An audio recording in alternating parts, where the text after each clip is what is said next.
अरमान, बोला था ना टीवी बंद करो। आपा पढ़ रही है ना? जो कि केवल विश्व अमृत के पहाड़ से ही प्राप्त किया जा सकता है। लेकिन रानी परी, हम तो विश्व अमृत ले आए थे पहाड़ से। अरमान, टीवी बंद करो। अब्बू प्लीज थोड़ी देर हो। आप देख रहे हो ना, शबनम आपा पढ़ रही हैं अभी। चलो फौरन बंद करो। शाबाश। शबनम, बेटा एग्जाम कैसे रहे आपके? अच्छे गए अब्बू। कल हिंदी है ना? नहीं अब्बू, कल साइंस है, फिर हिंदी। खूब मन लगा के पढ़ाई करना। सुनिए, आप कपड़े बदल लीजिए, मैं खाना लगा देती हूँ। रजिया, मेरा खाना भी लगा दो, मुझे किसी काम से बाहर जाना है। अभी? हाँ, किसी से मिलना है। किससे मिलने जाना है? अच्छा, जानता नहीं, अजनबी है, कुछ काम धंधे की बात करना चाहता है। सुनिए, देर मत कीजिए। अल्लाह हाफिज। अल्लाह हाफिज।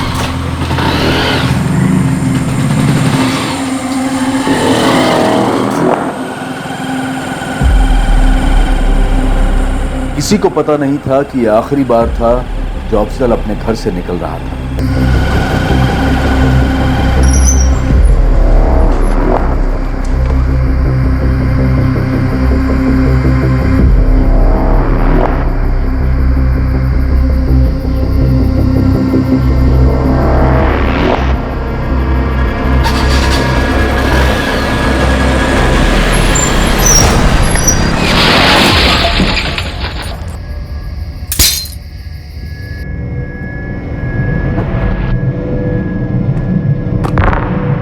अम्मी, मैं सोने जा रही हूँ। सुबह 5 बजे का अलार्म लगा रही हूँ। अगर मेरी आँख ना खुले ना तो आप उठा देना।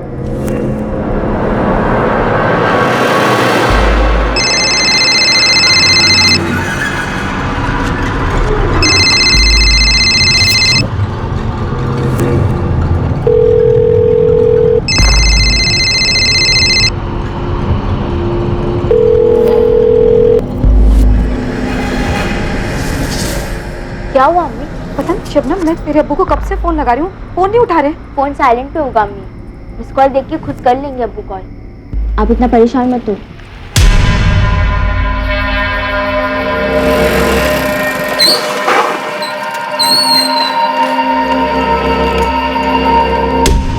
हेलो पुलिस, मैं ऑफिस से आ रहा था। मैंने रास्ते में देखा कि अचानक एक आदमी पड़ा हुआ। मैं उसके सामने गया, मैं देखा कि वो मरा पड़ा हुआ था। मुझे कुछ समझ में नहीं आया और मैंने पुलिस को कॉल किया। साहब, हमने बटुआ चेक किया, लेकिन इसमें कुछ भी ऐसा नहीं मिला जिससे इसकी पहचान हो सके। सर, हो सकता है फोन इसी आदमी का है। जी। फोन लॉक्ड है। अगर कॉलर ने फिर से फोन किया तो पता चलेगा ये आदमी कौन है।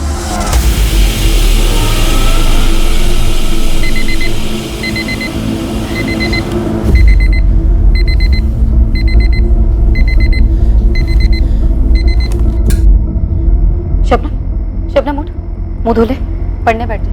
अब्बू आ गए? नहीं। नहीं?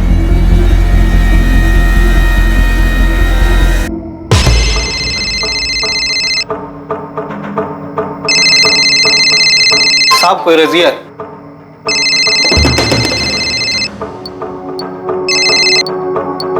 हेलो अफसर, कहाँ हैं आप? मैं रात से फोन ट्राई कर रही हूँ, फोन ही नहीं उठा रहे। मैं पुलिस सब इंस्पेक्टर संतोष बोल रहा हूँ, मिलन नगर थाने से। पुलिस?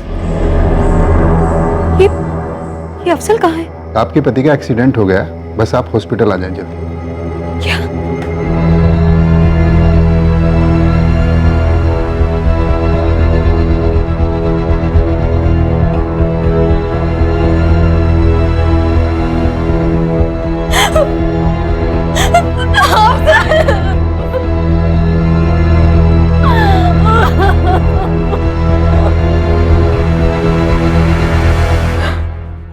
मेरे शौहर अफजल टेलर थे,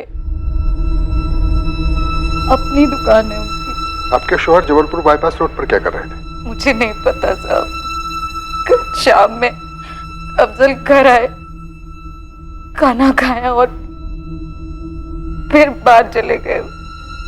बस इतना ही कहा कि ऐसे जानता नहीं, अजनबी है, कुछ काम धंधे की बात करना चाहता है। हमने अभी हिट एंड रन का केस रजिस्टर किया है। ये कुछ सामान है उनका जो उनकी बॉडी से मिला। इन्ना लिल्लाहि व इन्ना इलैहि राजिऊन।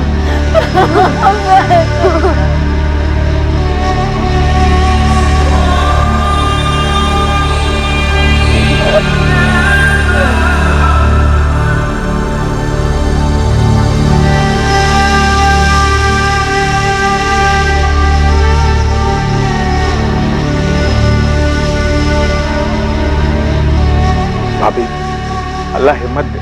मेरा और अफजल का बचपन का साथ था। भाभी, आपको कभी भी किसी चीज की जरूरत हो तो मुझे फोन कीजिए।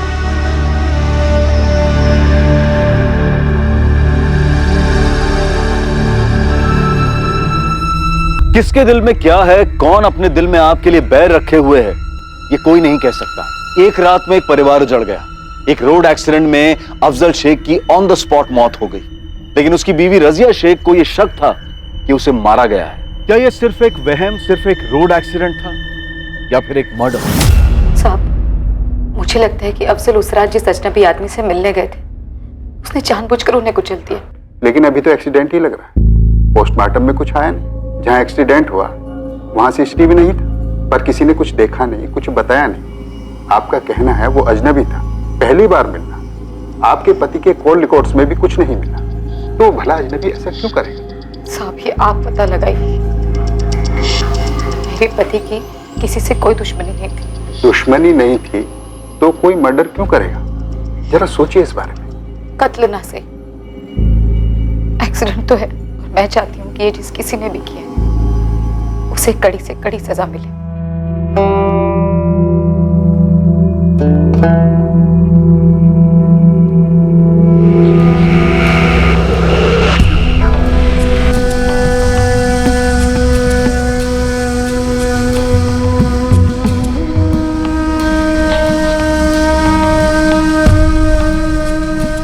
अपने पर कहर टूटने के बावजूद रजिया में एक जुनून था कि अफजल का गुनहगार पकड़ा जाए और उसे सजा हो, पर पुलिस इन्वेस्टिगेशन टीम मुजरिम के बारे में कुछ भी पता नहीं कर पाई थी। लेकिन रजिया ने हार नहीं मानी। पूरे 6 महीने वो पुलिस स्टेशन के चक्कर काटती रही, दलीलें करती रही, और फिर एक दिन साहब वो अफजल के नहीं मिल रहा वो आदमी जिसने आपके पति का एक्सीडेंट किया। इसका मतलब अफजल को और मुझको किसी को भी इंसाफ नहीं मिलेगा। आपसे गुजारिश है, आप हमारा और अपना वक्त जाया ना करें। केस क्लोज कर दिया हमने। अनसुलझे करार देकर कई केसेस क्लोज किए जाते हैं। ऐसे केसेस सिर्फ आंकड़े बनकर रह जाते हैं। लेकिन क्या आक्रोश क्लोज किया जा सकता है? रजिया के मन में एक आक्रोश था, एक अधूरापन था। कम से कम रजिया से तो आगे बढ़ना नहीं हो पा रहा। और फिर अफजल को खोने के पूरे 3 साल के बाद एक ऐसा वाकया हुआ जिससे इस क्लोज्ड केस की तकदीर फिर से खुल गई। सचिन सचिन होगा, लेकिन अपना विराट किसी अलग मिट्टी का बना हुआ है भाई। 2016 में किया था कांड। कहाँ किया था? यहीं अपना जबलपुर बाईपास। उड़ा दिया था गाड़ी से। तूने सच में किसी को उड़ाकर मार डाला? क्या कर रहा है भाई? धीरे बोल। लेकिन तू ऐसे कैसे किसी अजनबी को? हाँ, प्रवचन मत दे। तूने सुपारी ली थी? 1 लाख रुपए की बात हुई थी। साले ने 20,000 दिया, 80,000 अभी भी बाकी है उसके पास। अपना मुंह मत खोल देना किसी के सामने साले, समझा? नहीं यार, मुझे क्या करना?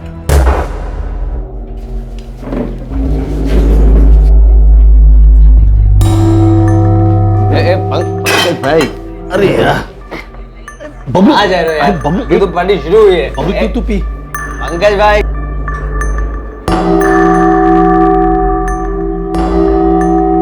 लाला, ये 2 लोग बाहर गए, देखा तूने? क्या हुआ? नहीं जानता क्या उन्हें? क्यों जानने लगा?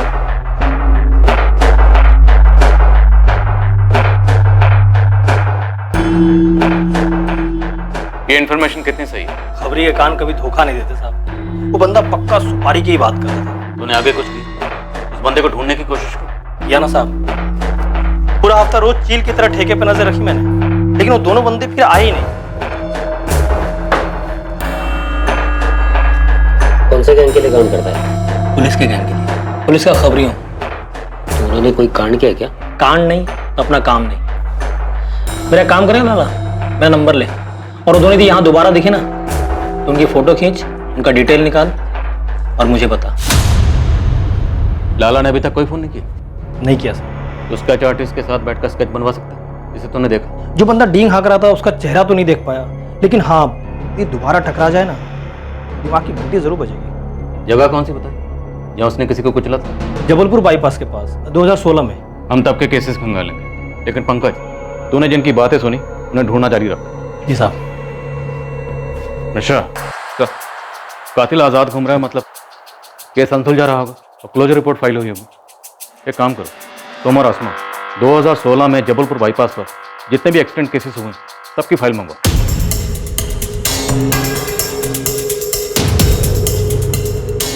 सर, जनवरी 2016 से दिसंबर 2016 जबलपुर बाईपास रोड के सारे एक्सीडेंट केसेस हैं। स्टडी करते हैं।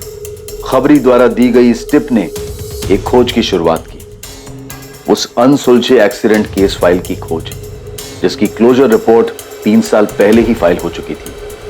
बहरहाल नियति इस केस को दोबारा खोलने पर तुली थी। सर, पंकज की टिप से मैच होते हुए 2 केसेस मिले हैं। पहला केस एक अज्ञात औरत का है, वो जबलपुर बाईपास रोड के पास मरी हुई मिली थी, लेकिन उसकी कभी पहचान नहीं हो पाई। दूसरे केस में पहचान हो पाई सर, कोई अफजल शेख था 2 व्हीलर पर। हिट एंड रन का केस रजिस्टर हुआ था पर कभी सॉल्व नहीं हुआ। क्लोजर रिपोर्ट फाइल की गई। गुड। और एक बात सर, इस अफजल की पत्नी रजिया शेख ने स्टेटमेंट दिया है कि अफजल उस रात को किसी अजनबी से मिलने के लिए जा रहा था। उसने कहा सर कि उसे भी शक है कि एक्सीडेंट का केस नहीं है, किसने मर्डर किया उसके पति का। लगता है वही केस। इस रजिया शेख को ट्रेस करो। अरमान रुक, टिफिन रखने दे। अब्बू लेट हो रहे हैं। हाँ बेटा आया। चलो। सुनिए, आपका भी टिफिन रेडी है, ले जाओ। हाँ, अच्छा सुनो, बाजार से कुछ लाना? नहीं, कुछ नहीं लाना। अब्बू चलिए। हाँ, आप लोग जाओ। बाय बाय अम्मी। बाय बेटा।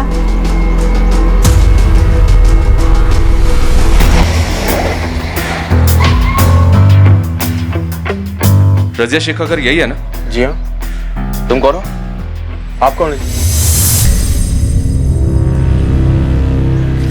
सर, मैं रजिया का शौहर सदाब खान। क्या बात है? तो अफजल शेख? जी, अफजल मेरे पहले शौहर थे।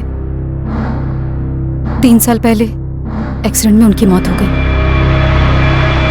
कुछ पता चला किसने किया था? आप बच्चे को स्कूल छोड़ने जा रहे हैं? आप बताएंगे भी कि क्या पता चला? दरअसल एक टिप मिली हमें। अफजल का एक्सीडेंट नहीं था, शायद उसका मर्डर था। मुझे पता था, मैं कहती रही। मार डाला है किसी ने अफजल को। उस रात हर रोज की तरह दुकान से घर लौटे, खाना खाया और निकल गए। वैसे जानता नहीं, अजनबी है, कुछ काम धंधे की बात करना चाहता है। किसी पर शक? उस अजनबी पर जिससे अफजल उस रात मिलने गए थे।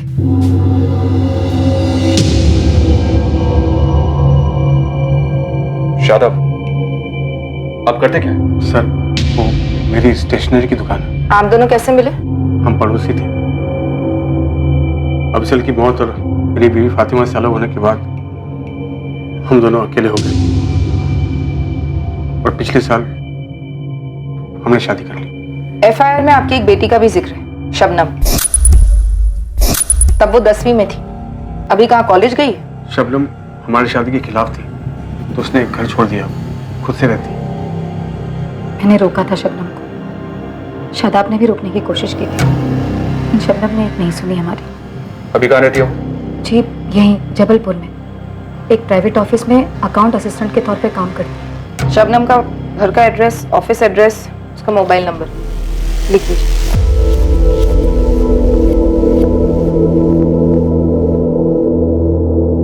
शादाब, ये सब क्या है? पता नहीं रजी।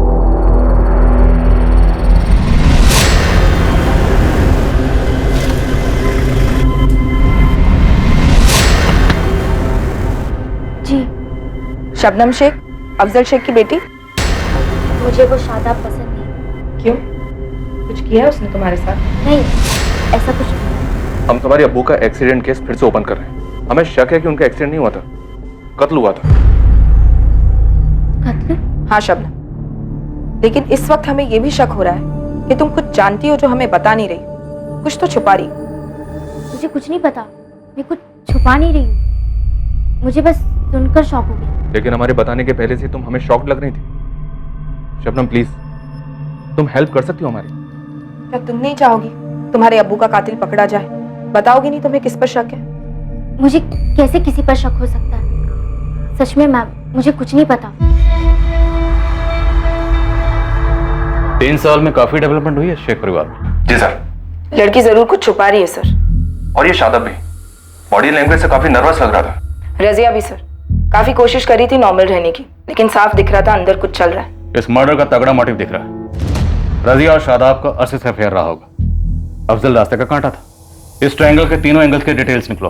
रजिया, शादाब और वो पहला शोहर मरहूम अफजल शेख। साहब, 3 साल पहले हुआ एक एक्सीडेंट केस अब मर्डर केस मालूम हो रहा था, जैसा कि उस वक्त रजिया को लग रहा था।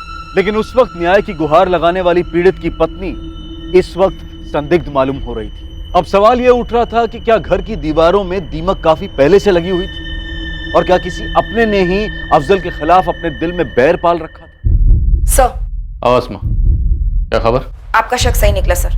रजिया और शादाब का अफेयर अफजल की मौत के काफी पहले से चल रहा था। अफजल के जाने के बाद ही इनका निकाह हुआ, लेकिन उसके पहले शादाब की पहली बेगम फातिमा ने तलाक दे दिया शादाब को, तभी खिल टूट गई थी। अभी कहाँ है फातिमा? वो अपने जबलपुर की नहीं थी, वो तो लौट गई अपने मायके शाहपुरा गांव में। सर, मैंने शादाब की पहली बीवी फातिमा को ट्रेस कर लिया, बुलाया उसे। सर, मैं अफजल शेख की दुकान पर गया था। अब वो दुकान उसका कारीगर चलाता है, मंगेश। साबी दुकान अफजल भाई की खुद की नहीं थी, उन्होंने एक सेठ से लीज पर ली थी और मैं पहले से उनके नीचे काम कर रहा था। लेकिन उनके जाने के बाद रजिया भाभी को दुकान नहीं चलानी थी, तो उनसे मैंने ले ली। अफजल शेख के काफी करीब रहे होगे तो मंगेश, उसकी किसी के साथ कोई दुश्मनी थी क्या? सब दुश्मनी करने और निभाने के लिए फुर्सत भी तो लगती है ना। और अफजल भाई तो हमेशा से अपने काम में मगन रहते थे और जो भी वक्त मिलता वो अपने बच्चों के साथ बिताते। इस बात की पूरी संभावना है कि अफजल का मर्डर हुआ है। कुछ तो हुआ होगा। पता होता कुछ तो 3 साल से चुप नहीं बैठता साहब। अफजल के दिल में बच्चों के लिए जगह थी, बच्चों की माँ के लिए नहीं। कोई तो मसला हुआ होगा मियाँ बीवी के बीच में, तो ये दरार आई। सब मोहल्ले वालों का कहना है उन्होंने अफजल और रजिया के बीच कभी कोई झगड़ा होते नहीं देखा, ना कभी सुना। सारे झगड़े चीख चीख के कहाँ होते हैं, वार खामोशी से भी किए जाते हैं। मुझे लगता है अफजल और रजिया के रिश्ते को समझने के लिए हमें पहले शादाब और उसकी बीवी फातिमा को समझना जरूरी है। बुलवाओ तीनों को।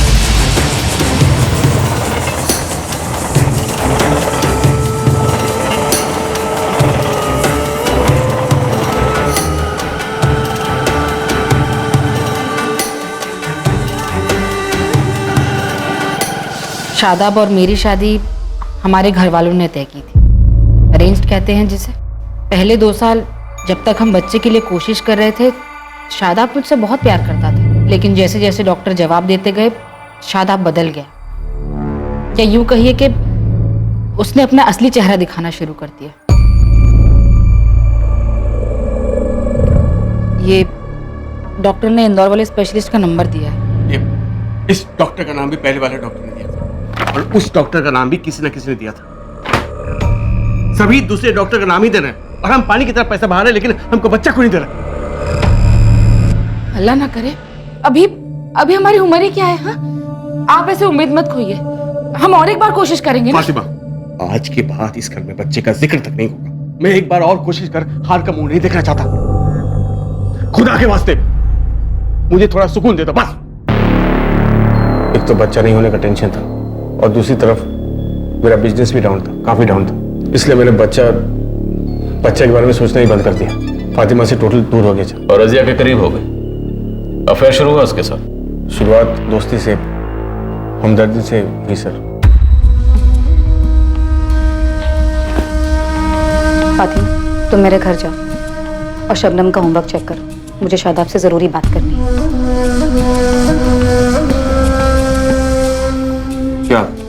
क्या कहना आपको? इंदौर के डॉक्टर से एक बार बात क्यों नहीं कर लेते तुम? शादाब, देखिए फातिमा कितनी कोशिशें कर रही है, अगर अल्लाह ने इन्हें अल्लाह में आप फैसला कर चुके हैं रज़िया।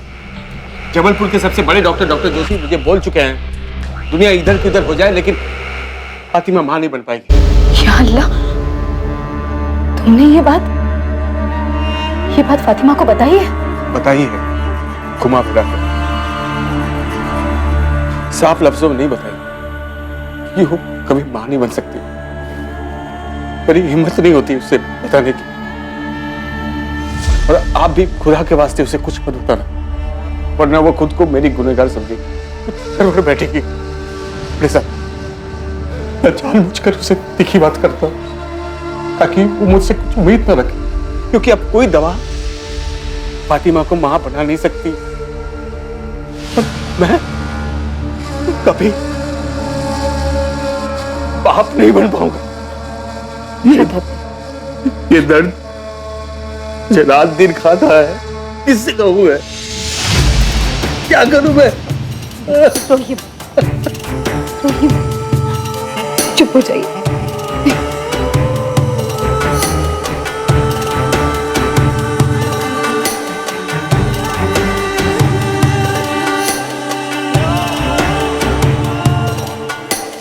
उस दिन हमारे बीच एक कड़ी, एक डोर बंद गई, दोस्ती और हमदर्दी के परे। उसके बाद क्या हुआ? हम मिलने लगे, पहले पहले मोहल्ले के बाहर। और तुम्हें भनक कब लगी? कभी नहीं। मैं तो रजिया को अपनी आपा समझती थी। पकड़े कैसे गए? अफजल ने हमें रंगे हाथ पकड़ लिया।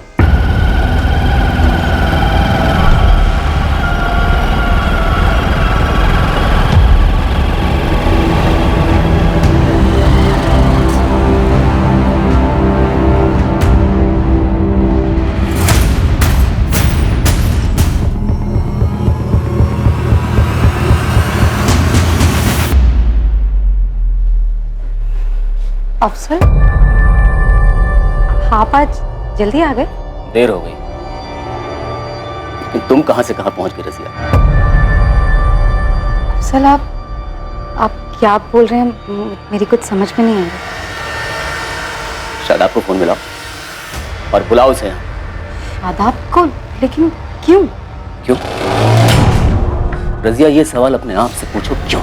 शादाब को फोन कर और बुलाओ उसे यहां।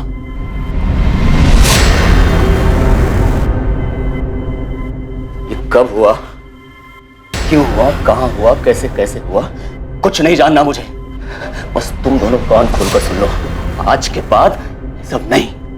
ये कहानी अभी इसी वक्त खत्म हो जानी चाहिए। अंदर बच्चे हैं मेरे, बड़े हो रहे हैं। अगर उन्हें कुछ पता चल गया या किसी ने कुछ बता दिया ना, तो कसम खुदा की ठीक नहीं होगा। तुम दोनों ने अपना रिश्ता तो तोड़ा नहीं और अफजल को मार दिया। साहब, शादाब पर मुझे पता था आप यही सोचेंगे। साहब, आप यकीन करें या ना करें, मैं अफजल को कभी धोखा नहीं देना चाहती थी। ये डायलॉग हफ्ते में कम से कम 2 बार तो हम सुनते हैं रजिया। कत्ल का प्लान कैसे बनाया वो बताओ। साहब, कोई प्लान नहीं बना। अफजल ने मुझे घर में बंद करके रखा था। एक तरीके से ये मेरे लिए अच्छा ही था। मैंने शादाब से पूरी तरह बातचीत बंद कर दी। शादाब ने भी कोई कोशिश नहीं की। अफजल के हमें पकड़ लेने के बाद मैंने और शादाब ने एक दूसरे की तरफ मुड़कर भी नहीं देखा। एक बार अफजल तुम्हारी नजरों के सामने से इस दुनिया से दूर क्या हुआ? तुम और रजिया फिर से पास आ गए, एक हो गए। हम एक जरूर हुए सर, पर अफजल को मारकर नहीं। मैं भला अफजल जैसे अच्छे इंसान का कत्ल क्यों करता?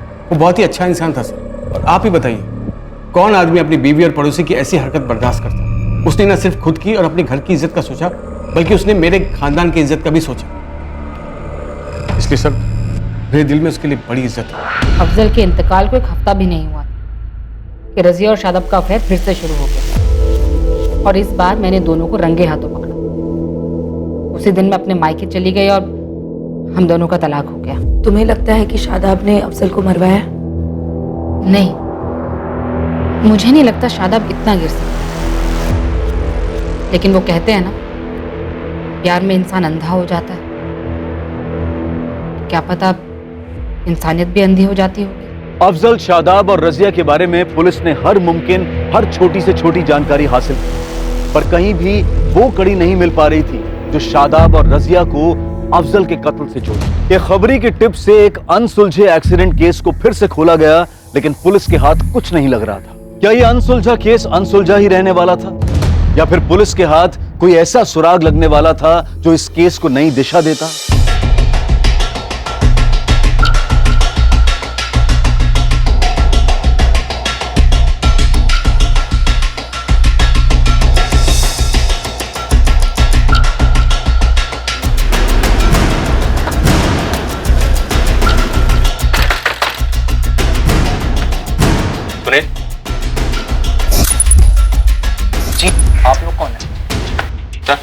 अरे आप लोग कौन है और मुझे लेकर कहाँ जा रहे हैं? Police station. अरे सर मैंने किया क्या है? चलो अंदर। साहब एक बार तो बताइए कि मैटर क्या है? मैटर मर्डर का जो 3 साल पहले हुआ जबलपुर बाईपास रोड पर गाड़ी से कुचलकर मार डाला और मारा तुम्हारे दोस्त ने, जो 1 महीना पहले मस्तानी बार में डींगे हाँक रहा। नाम बोल उसका, बोल। खामोश रहेगा तो खाल उधड़ेगी। शुरू हो जा, बोल। बोलता हूँ सर। बोल बोल, नाम बोल उसका। धर्मेंद्र नाम है उसका, खुद की टैक्सी है, यहीं बहादुर नगर में रहता है सर। बहादुर नगर? सर बहादुर नगर में तो शादाब की स्टेशनरी की दुकान है। धर्मेंद्र को अफजल की सुपारी किसने दी? माँ कसम खा के कह रहा हूँ, मुझे कुछ नहीं मालूम। धर्मेंद्र मुझे आगे कुछ नहीं बताया था। धर्मेंद्र इस वक्त कहाँ होगा? घर पर होगा साहब। फोन में ला से और बोल अभी के अभी तो उसको मिलने उसके घर पर आ रहा है।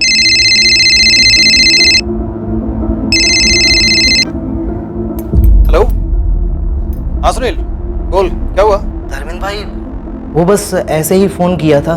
कहाँ हो आप? घर पर ही हूँ। क्या हुआ बोलना? नहीं वो बस मैं सोच रहा था आपसे आकर मिल लूं।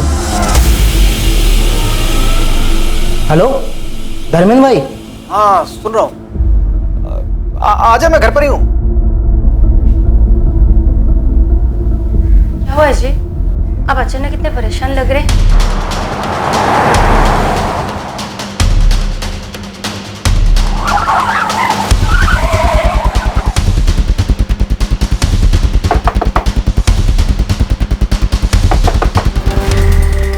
जी कौन है आप लोग? ऐसे कैसे? Crime branch. धर्मेंद्र को बुलाओ तुरंत। 10 मिनट हुए वो बाहर गए, बोले रात भर घर नहीं आएंगे। क्या हुआ? क्या किया उन्होंने? मर्डर। क्या? 3 साल पहले उसने एक आदमी का मर्डर किया था। वो अगर तुम्हें फोन करता है तो तुम सीधे सीधे हमें फोन करके बताओगे, समझ में आया? सर धर्मेंद्र अंदर नहीं है। जैसे वो आपको कांटेक्ट करे इस नंबर पे आप हमें फोन करके बता दीजिए। ये धर्मेंद्र शहर छोड़ने की पूरी कोशिश करेगा, हम उसे भागने नहीं दे सकते। शहर की हर जगह सील करवा दो। जी सर, मैं सारे थाने, एयरपोर्ट और बस स्टैंड पर हाई अलर्ट की रिक्वेस्ट भेज देती हूँ। और सर ये धर्मेंद्र का फोटो सर्विलेंस पर डाल दो, कॉल कर सकता हूँ।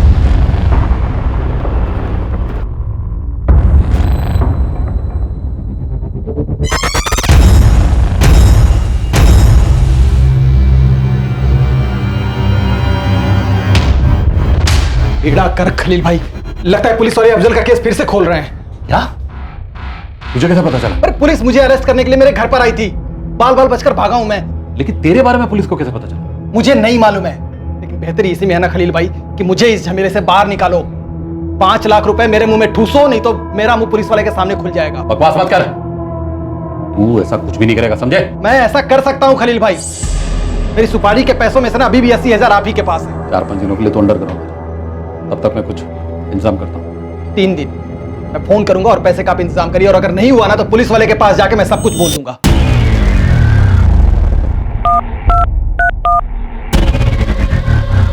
हेलो, खलील बोल रहा हूँ। हाँ क्या हो रहा खलील? पुलिस अफजल का केस दोबारा खुलवा रही है। धर्मेंद्र को उठाने के लिए उसके घर गई थी, लेकिन वो बच के निकल गया। ये कब हुआ? और पुलिस वालों को धर्मेंद्र के बारे में कैसे पता चला? मुझे कुछ नहीं पता। धर्मेंद्र 3 दिन के लिए अंडरग्राउंड होने को तैयार हो गया, लेकिन बदले में वो 5 लाख रुपए मांग रहा है। अगर पैसे नहीं मिले तो पुलिस के सामने जाकर अपना मुंह खोल देगा। पुलिस मुझ तक भी पहुंच सकती है। खलील, पुलिस तुम तक पहुंचने तो पहुंचने दो, तुम्हें पता है ना कि क्या करना है। वो धर्मेंद्र को कहो कि अंडरग्राउंड रहे, जब तक उसे कहा ना जाए बाहर ना निकले, समझे? सर कॉल रिकॉर्ड्स के हिसाब से इस धर्मेंद्र की फोन पर सबसे ज्यादा बात खलील इब्राहिम के साथ हुई है। ये खलील ट्रैवल एजेंसी का मालिक है। तुरंत रखो सर। हाँ पंकज, ये धर्मेंद्र जो है चाय की टपरी पे काफी बैठता है, और ये टपरी शादाब की दुकान के जस्ट बगल में है। देख लो साहब, कुछ तो कनेक्शन दिखता है। सर पंकज कह रहा है कि शादाब का इस धर्मेंद्र के साथ कोई कनेक्शन हो सकता है। पक्का होगा। उठाओ शादाब को। लगता है इस केस की सही क्लोजर रिपोर्ट बनाने का वक्त आ गया। 6 साल धर्मेंद्र मेरे यहाँ ड्राइवर था, फिर उसने 2 साल पहले लोन से टैक्सी खरीदी, मेरी नौकरी छोड़ दी और अभी खुद का बिजनेस चलाता है। तो फिर वो तुम्हें बार बार फोन क्यों लगाता रहता है? वो इसलिए कि वो अपना लोन नहीं चुका पा रहा था। उसे अपनी नौकरी वापस चाहिए। उसे 80,000 वापस चाहिए थे। जी? अफजल के मर्डर के सुपारी के 80,000 बैलेंस। कौन अफजल? कैसा कत्ल? कौन सी सुपारी? और सर ये सब आप मुझे क्यों बोल रहे हैं? सुपारी तुमने दी थी खलील। तुमने कहा धर्मेंद्र ने 2 साल पहले नौकरी छोड़ दी थी। अफजल का मर्डर हुआ 3 साल पहले। उस वक्त धर्मेंद्र तुम्हारी एजेंसी में नौकरी करता था। तब उसके पास खुद की गाड़ी भी नहीं थी। उस हिसाब से तो मर्डर में यूज की गई गाड़ी तुम्हारी रही होगी। नहीं नहीं मैडम, ये सही नहीं है। यही सही है। और धर्मेंद्र तो मैं बार बार फोन उस बैलेंस 80,000 के लिए करता था। सर मुझे लगता है आप मुझे कोई और समझ। ये अफजल कौन है मैं सच में इसे नहीं जानता।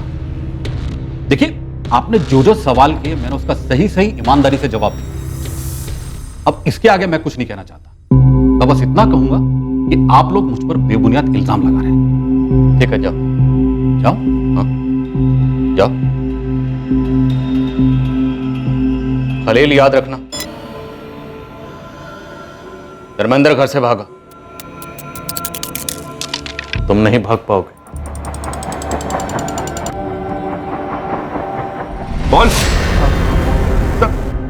मैं चाय तक नहीं पीता साहब, मुझे कैसे पता कि चाय की टपरी पे कौन धर्मेंद्र आता है? इस आदमी ने अफजल को अपनी गाड़ी के नीचे कुचल दिया। इस आदमी को मैंने अपने दुकान के आसपास देखा है साहब, चाय की टपरी पर, जैसा आप बोल रहे हैं ना साहब। लेकिन इससे मेरा कोई ताल्लुक नहीं है साहब। मेरा यकीन कीजिए, मेरा अफजल के कत्ल से भी कोई ताल्लुक नहीं है साहब। सर कॉल रिकॉर्ड्स के हिसाब से धर्मेंद्र, शादाब और रजिया के बीच कोई फोन कनेक्शन नहीं है, एक कॉल भी नहीं। शायद ये शादाब सच बोल रहा है। तो खलील के कॉल रिकॉर्ड्स खंगाल, उसका शादाब, रजिया, अफजल किसी के साथ भी कोई कांटेक्ट नहीं रहा है। तो फिर धर्मेंद्र को सुपारी किसने दी? क्योंकि सुपारी तो दी गई, धर्मेंद्र घर से भागा है और ये स्नेह झूठ बोलने की हिम्मत नहीं करेगा। ये अफजल शेख कहाँ का रहने वाला? सर जब उसकी पड़ोसी से बात हो रही थी तो वो बोली सरूनी गांव को बिलोंग करता है, पूरी फैमिली वहीं रहती थी, 8 साल पहले शिफ्ट हुए हैं। इस धर्मेंद्र के लिए तलाश जारी है। कमिश्नर एक टीम लेकर सरूनी गाँव जाए, देखते हैं कि अफजल शेख की मौत के सुराग के गाँव में तो नहीं छुपे।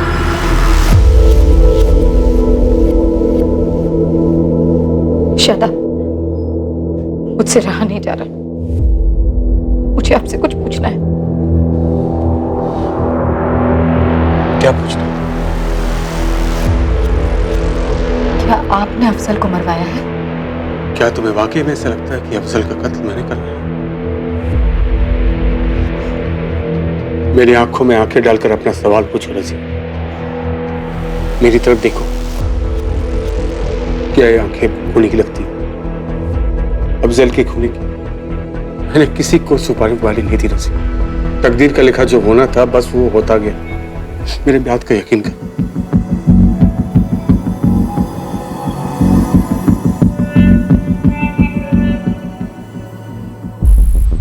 ये ज़मीन जिस पर मैं खेती कर रहा हूँ ये दरअसल अफजल भाई की ही है। पिछले 5 सालों से मैं ही इस ज़मीन पर खेती कर रहा हूँ, लेकिन उन्होंने खुद से मुझे कभी भी किराया या अनाज के बारे में नहीं पूछा। अल्लाह के बंदे थे वो, बहुत नेक। अच्छा, अफजल के गांव में किसी के साथ कोई दुश्मनी इस जमीन को लेकर या किसी और मसले को लेकर, या बाप दादाओं वाली दुश्मनी? मैंने तो उन्हें कभी ऊंची आवाज में बात करते हुए भी नहीं देखा।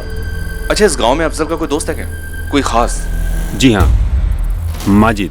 भाभी, आपको कभी भी किसी चीज की जरूरत हो तो मुझे फोन कीजिएगा। कहाँ मिलेगा इस वक्त? माजिद पार्टी के दफ्तर में होगा। केशव, क्या ये डिजाइन कितनी गलत है?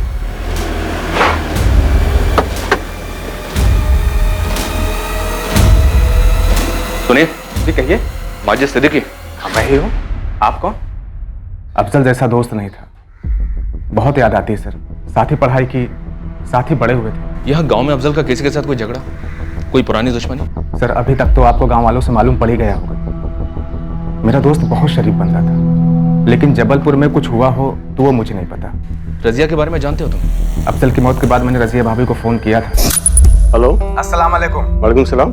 आप कौन बोल रहे हैं? जी मैं सदा बोल रहा हूँ। ये नंबर तो रजिया भाभी का है ना? जी हाँ, मैं रजिया का शौहर। ओ, रजिया भाभी ने शादी कर ली? मैं आपको बाद में फोन करता हूँ।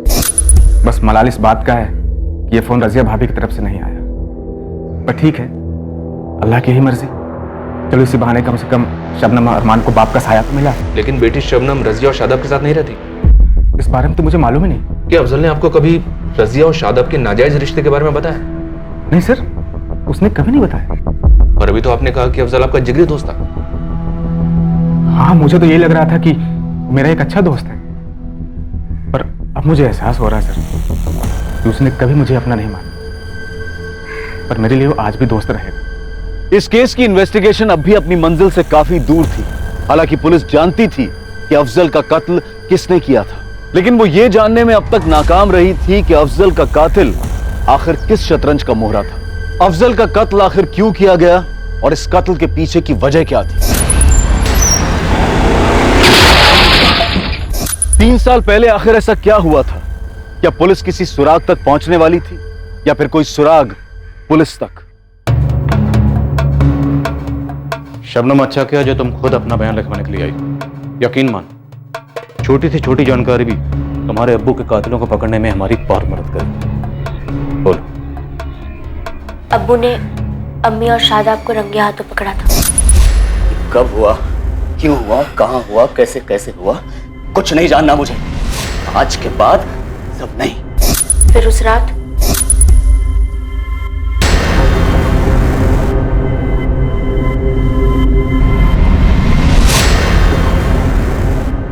अब्बू को ऐसे रोते हुए मैंने कभी नहीं देखा था। वो इतना प्यार करते थे अम्मी से। और अम्मी ने क्या किया? पहले अफेयर, फिर अब्बू के मौत के बाद शादाब से शादी।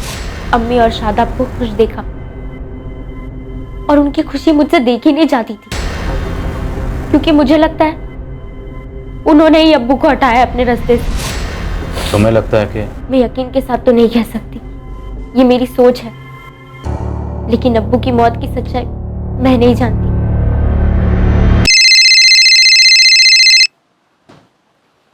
हाँ पंकज, बोल। साहब, आपका बंदा मिल गया। यहाँ इमाम नगर के एक लॉज में छुप के बैठा है। उस पर नजर रख, हमारे हैं।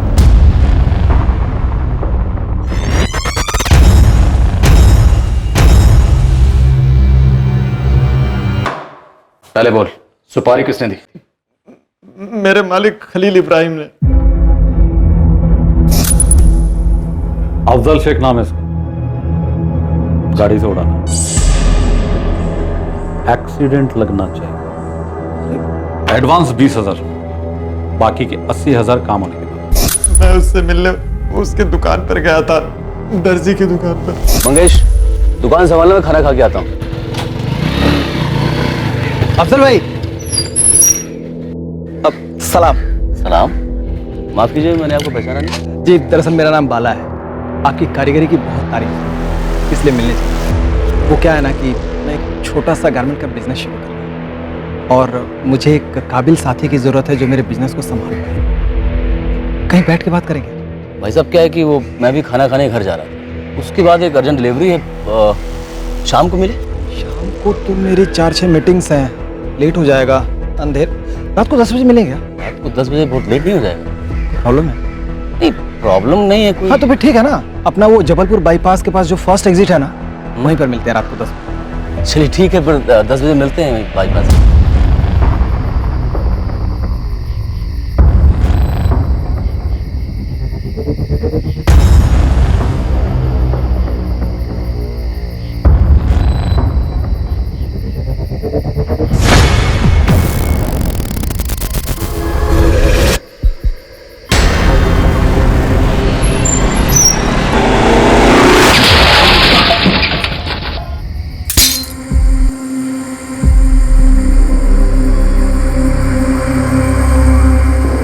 मुझे इतना बुरा कभी नहीं लगा था सर।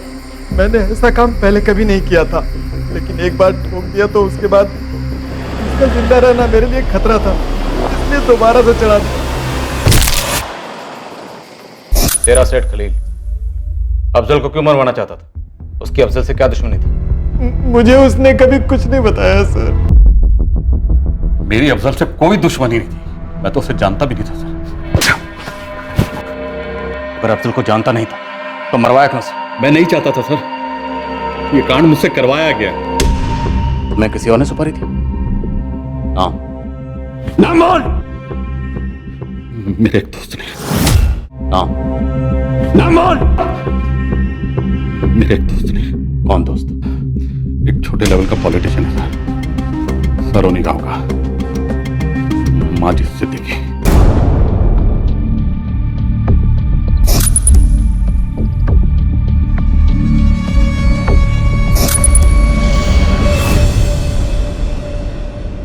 अफजल मेरा सबसे अच्छा दोस्त था, शायद इकलौता। लंगोटिया यार थे सर, हम सब कुछ साथ में करते थे। हमने गांव में किराने की दुकान भी खोली, हमारा धंधा चल निकला। अफजल एक दिन बोला कि वो जिंदगी में कुछ बड़ा करना चाहता है, तो 2011 में वो जबलपुर के लिए चला गया पार्टनरशिप तोड़ के। बिजनेस टूटा, लेकिन हमारी दोस्ती फिर भी कायम थी सर। गांव वाले मिसालें दिया करते थे हमारी दोस्ती की। जबलपुर जाने के बाद भी हम लोग टच में तो थे, लेकिन पहले जैसे नहीं। वाकई अफजल मेरी हिम्मत है सर। अगर अफजल तुम्हारी हिम्मत था तो उसे मरवाया क्यों? रज़िया ने कहा था उसे मरवाने के? नहीं। इलेक्शन जोक लग रहा तुझे? तू राजवीर सिंह जी के खिलाफ पंचायत का चुनाव लड़ना चाहता है। पूरा गांव राजवीर जी को वोट करेगा। तेरे अम्मी अब्बू, मेरे अम्मी अब्बू, सभी। मतलब तुझे सिर्फ एक वोट मिलेगा, वो भी तेरा। मतलब तेरा भी वोट नहीं मिलेगा मुझे? यही दोस्ती है तेरी? अरे यार, अब तू एक ड्रामा कर रहा है खाम का। अफजल, क्या जिंदगी में तू ही सिर्फ आगे बढ़ सकता है, मैं नहीं? देखना, इस पूरे इलाके में मेरे नाम का डंका बजेगा। कुछ करके दिखाऊंगा यार। हाँ भाई, दिखा लेना यार। मैं पेड़ पर चढ़ने की कोशिश कर रहा हूँ, तू डाली पकड़ेगा तो मैं गिरूंगा नहीं। देख माजिद यार, मुझे इन सब में मत घसीट। और तुम इलेक्शन हार गए। सर, मुझे इलेक्शन हारने का कोई गम नहीं, लेकिन कुछ ऐसा हुआ जिससे मेरा फ्यूज उड़ गया। और माजिद, काम में दामाद के पैसे भी जब्त करवा दिए। अरे मैंने कहा था कोई वोट करने वाला नहीं है। यहाँ तक कि मेरे घर वालों ने भी राजू जी को वोट दिया है। छोड़ ना यार, वो तो मैं अगली बार जीत जाऊँ। लेकिन ये बता बे कि तूने वोट दिया कि नहीं? देखिए यार, सही बताऊं तो नहीं दिया। क्यों नहीं दिया? यार बुरा मत मानना, पुरानी कहावत है, किसी गधे को अगर नदी किनारे छोड़ दिया जाए तो पानी तो खुद पी लेगा, लेकिन कभी घोड़ा नहीं बन। खंजर की तरह चुप गई थी अफजल की बात मेरे दिल में। मेरे लिए इतना बैर, ये बात अटक गई थी मेरे जहन में। मैंने इतना गुस्सा, इतनी नफरत किसी से नहीं की थी जितना मैं अफजल से करने लगा था। मुझे बदला चाहिए था सर। ये बदला तुमने 1 लाख में खरीदा खलील से, जिसे 20,000 में दिलवाया धर्मेंद्र से। माजिद, जो दोस्त मुंह पर सच बोल दे उसके दिल में बैर नहीं होता। बैर अफजल के दिल में नहीं था, बैर तुमने पाल रखा था अपने दिल में अफजल के लिए। माजिद सिद्दीकी को आईपीसी की धारा 302 के तहत गिरफ्तार कर लिया गया है। साथ ही खलील इब्राहिम और धर्मेंद्र कुमार को भी आईपीसी की धारा 302 के तहत गिरफ्तार किया गया है। इस कत्ल की वजह से रजिया का परिवार बिखर गया था और फिर संभला तो पहले जैसा कभी ना हो पाया। एक बेटी ने अपने अजीज अब्बू को खोया जिसकी वो दुनिया में सबसे ज्यादा इज्जत करती थी, और दूसरी तरफ पुलिस के खबरी पंकज को खास इज्जत बख्शी गई क्योंकि उसकी एक ब्लाइंड टिप के आधार पर पुलिस एक ऐसा केस क्रैक कर पाई जो 3 साल पहले अनसुलझा करार दे दिया गया था और उसकी क्लोजर रिपोर्ट फाइल कर दी गई थी। खून का रिश्ता हो या फिर दोस्ती का, सामने वाले के जज्बात और प्रतिक्रिया को नजरअंदाज करना महंगा पड़ सकता है। सालों से अंदर ही अंदर उबल रही रंजिश किसी एक हरकत या चंद शब्दों की वजह से उमड़ पड़ती है, और उस नफरत के शिकार होने वाले को याद तक नहीं रहता है कि उसने किसी को ठेस पहुंचाई थी, जैसा कि इस केस में अफजल शेख के साथ हुआ। क्या अफजल के कत्ल की वजह सिर्फ एक राजनीतिक मतभेद था, या फिर बचपन से ही माजिद ने अपने दिल में अफजल को एक प्रतिद्वंदी ज्यादा और दोस्त कम समझा? शायद माजिद को भी अंदाजा नहीं था कि उसके मन में क्या उमड़ रहा है, लेकिन जुर्म करने की कोई भी वजह उचित नहीं होती। ऐसी किसी भी प्रतिक्रिया से सतर्क रहना चाहिए। अगर मन में ऐसे ख्याल आते हैं या घर करने लगते हैं तो समझदारी से आगे बढ़ने में ही हमारी और हमसे जुड़े लोगों की भलाई है। अब मैं अनूप सोनी आपसे विदा लेता हूं, फिर मुलाकात होगी एक और नए केस के साथ। और याद रखें, क्राइम और आपके बीच में सिर्फ इतना फर्क है कि आप कितने सतर्क हैं। सतर्क रहें, सुरक्षित रहें। जय हिंद।